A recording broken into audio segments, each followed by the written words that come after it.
Гамбажапцибиков. Избранные труды. Часть 20. Монгольская письменность как орудие национальной культуры. История монгольской письменности. Переходя к рассмотрению монгольского языка и письменности, упомянем, что монголы выдвинулись на историческую арену в начале XIII века. Они тогда объединились и образовали одно государство из монгольских и родственных племен. В этом государственном образовании основную ячейку составляли монголы. Они-то, без сомнения, имели свой язык, который стал государственным. По степени своей культурности это был народ, стоящий на грани между звероловами и скотоводами, и, надо полагать, с преобладанием звероловства, что доказывается обилием сказаний об общественных облавах, устраиваемых в то время. Да и все военное искусство, проявленное монголами того времени, было выработано в общественно-охотничьем быту. Когда народность жила на своей территории своим, так сказать, кругом, то язык ее был очень беден, но когда монголы стали сталкиваться с новыми племенами и народами, то жизнь их уже вышла из обычной колеи. Вместе с этим и язык их стал приобретать новые понятия. Иными словами, стал обогащаться. Вообще же культурность народа в языковом смысле доказывается фактом существования письменного языка. Письменность или письменный язык придает устойчивость этой культурности. Кроме того, она служит орудием для дальнейшего развития и объединяет гораздо крепче, чем язык разговорный, который подвержен большой подвижности и переменам. Когда же явилась письменность у разных народов, в том числе и у монголов? Зачатки письма возникли у человечества в незапамятные времена. Затем явилось уже письмо в современной форме у многих народов около 4-5 тысяч лет до христианской эры. Остальные народы уже разновременно заимствовали у них письмена, приспособляя их к своему языку. Так исследователи говорят, что столь известные теперь латинские и греческие алфавиты, послужившие затем праотцом, если можно так выразиться, письмен всех европейских народов, были переняты из финикийского, который, в свою очередь, был заимствован у египтян. Это же финикийское письмо послужило началом европейского, арабского и сирийского письмен. От последних были новые заимствования. Например, из сирийского письма было заимствовано сагдийское, Сагдиана, государство, существовавшее в нынешнем Туркестане, сагдийского – уйгурское. Это-то уйгурское письмо послужило началом письма, про которое и будет дальнейшая речь. Всякая бесписьменная народность с развитием своей жизни и при условии самостоятельности национальной культуры ищет для практических целей сношений и передачи своих мыслей уже более прочные культурные достояния для своего языка, а именно письменности. Так и монголы в самом начале своей истории столкнулись на западе от своих кочевий с уйгурами, народом, стоявшим на другом уровне культуры, а именно на скотоводческо-земледельческом, кочево-оседлом и отличавшимся языком, хотя и родственным, но более культурным, и имевшим уже свою письменность, о происхождении которой только что сказано. Историки рассказывают, что хан, выведший монголов на мировую сцену, будто узнал о существовании уйгурского письма только при пленении хранителя государственной печати. Это, по-видимому, рассказ для некоторого умаления монгольского завоевателя, но верно то, что в то время у монголов не было своего письма. Поэтому монголы переняли уйгурское письмо сперва в чистом виде. Во время беспрерывных военных походов им, в сущности, некогда было заниматься окончательной переделкой этого письма для своего языка. Вместе с письмом они познакомились с новым языком, который был гораздо богаче тогдашнего языка чистых скотоводов-звероловов. Когда же кончились военные походы при Чингисхане и его преемниках, то в руках монголов оказалась почти половина тогдашнего мира, и жизнь стала переходить на мирное положение. Тогда внук основателя монгольского государства Хубилай счел неудобным для победоносного монгольского языка заимствованное письмо и приказал тибетскому Пагваламе составить для монголов оригинальное письмо.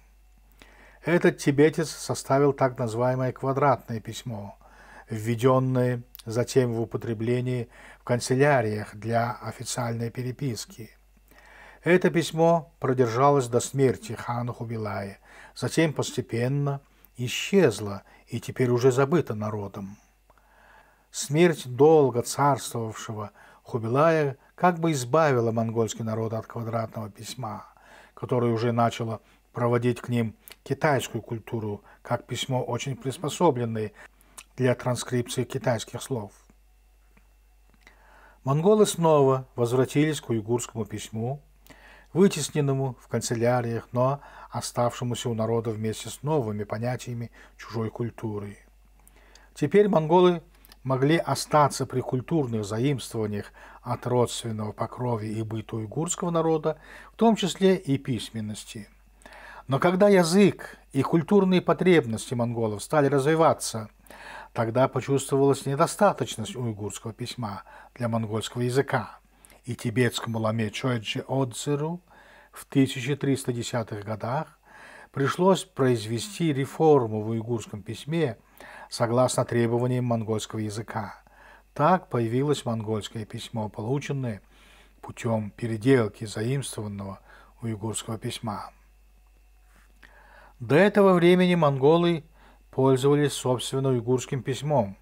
Памятников этого письма осталось немного, и то только благодаря тому, что письмена были или высечены на камне, или воспроизведены на металлах, или попали к оседлым, более культурным народностям, как европейцы и китайцы.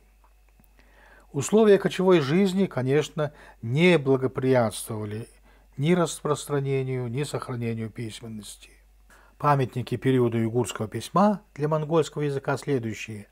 Так называемый Чингисов камень, письма хана Гуюка Кримскому папе, письма Ильханов Персии Аргуна и Ульзету королю Франции Филиппу IV Красивому, Пэйдзи золотоордынского хана Абдулы и другие мелкие памятники. Затем к этим же произведениям на монгольском языке, но уйгурскими буквами, относилась и летопись Юнчао-Миши, написанная около 1240-х годов. Подлинник этой летописи пока не найден, но сохранились транскрипции и перевод ее на китайском языке. Возвратившись к уйгурскому письму, после задержки его развития Хубилай-ханом, монголы приспособили это письмо к своему языку, как уже сказано, в начале XIV века. Этот век, как известно, был свидетелем падения монгольских династий во всех завоеванных странах. В самой же коренной Монголии еще оставался великий хан, который едва удерживал развалившееся единство монгольских племен. Поэтому конец этого и весь XV век можно считать эпохой междоусобных войн между отдельными князьями. В конце же XV века вся Монголия объединяется под властью одного хана, Даяна, и мирная жизнь, восстановленная этим ханом, продолжается и при его преемниках, хотя к концу своего царствования Даян-хан разбил Монголию на уделы, раздав их своим сыновьям, которых было до 11 человек. Это середина XVI века. Монголы теперь обратились к своему хозяйственному быту, который, впрочем, оставался таким же, как и раньше, и только местами они переходили к земледельческим формам. У монгольской аристократии осталось только одно средство приобрести популярность, а именно насаждение среди народа буддизма в форме ламаизма и культивирование письменности. Но развитие последней задерживалось общим застоем хозяйственной жизни и недопусканием тибетским языком ламаистской учености и молитв, монгольского языка и письменности в духовных школах и молитвах. В конце XVI века отдельные князья соперничают между собой в деле распространения буддизма. Так известны тумецкий Алтын-хан и халхасский Абтай-хан. Письменность же монгольская достигла больших успехов у чахаров, у коих в начале XVII века появляется перевод и издание буддийского канона Ганджур, то есть слово Будды. В первой половине того же XVII века на исторической сцене появляется народность, обитавшая по соседству с монголами, а именно маньчжуры. Они при своем выступлении были народностью не особенно высокой культуры и не имели даже своей письменности. Монголам было предложено мирное сотрудничество с ними, на что и пошли они. Оказал сопротивление маньчжурам только чахарский хан, который погиб в борьбе с ними в 1634 году. Маньчжурам нужны были монголы, во-первых, для помощи в предпринятом ими походе против Китая, и, во-вторых, чтобы обезопасить свой тыл. Вслед за покорением ближайших к Великой Стене монголов маньчжуры направились к главной цели своего движения, завладели Китаем и продержались там как господствующая народность более 250 лет. Свежая, но малокультурная национальность вступила в управление Древним Китаем, имевшим своеобразную культуру. Националистический энтузиазм подсказал маньчжурам изобрести собственное письмо. Письмо это было заимствовано с монгольского, но переработано для маньчжурского языка. Это заимствование сопровождалось значительной переделкой, так как маньчжурская народность составляла только одну монолитную группу с одним наречием. Так что для нее потребовалась большая определенность букв, чем для монгольского языка.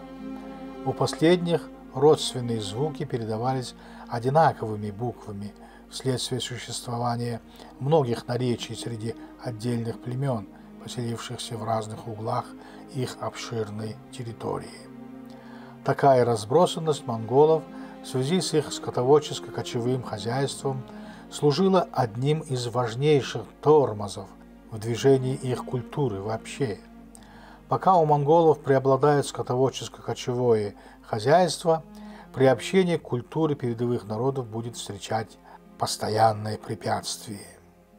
Мы знаем, что культура побежденного народа взяла перевес над культурой народа-победителя, и через какие-нибудь 250 лет маньчжуров как национальности не стало. Они исчезли в китайской массе, но литература и письменность их остались. Я неоднократно слышал от русских синологов отзыв, что для уразумения очень трудной китайской классической литературы громадным пособием может служить маньчжурский перевод их. На этом закончим 20-ю часть.